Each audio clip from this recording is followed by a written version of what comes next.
મિત્રો, જય માતાજી. રમેશ પ્રજાપતિ બાંબી આપનું સ્વાગત કરું છું. હવે આજે તમને એક મહત્ત્વની વાત જણાવું કે જ્યોતિષશાસ્ત્ર છે એ મૂળ બન્યું છે શરીરના રોગો માટે. કારણ કે જો રાહુ શુક્ર હોય એ શરીરનો જોશ ના હોય, પછી ચંદ્ર શુક્રની યુતિ હોય તો સ્કિનનો પ્રોબ્લેમ હોય, સૂર્ય શુક્રની યુતિ હોય એટલે એ વ્યક્તિમાં કેલ્શિયમની ઉણપ હોય. આવા ઘણા છે. એટલે જો શરીર સારું હશે તો જ માણસ કામ ધંધે જઈ શકશે.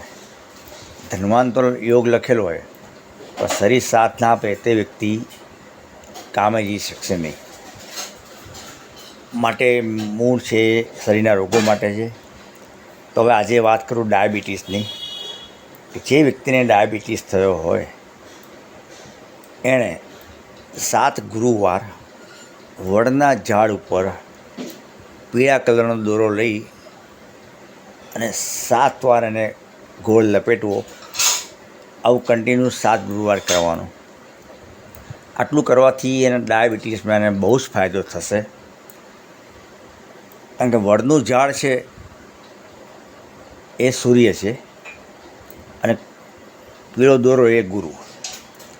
એટલે ગુરુને સૂર્યની મદદ મળશે. એ સૂર્ય એટલે ગરમ પ્રકૃતિ, એટલે સુગરને બાળશે. એટલે આ ઉપાય કરવાથી ડાયાબિટીસમાં બહુ જ ફાયદો થશે. કરજો, અખતરો કરજો.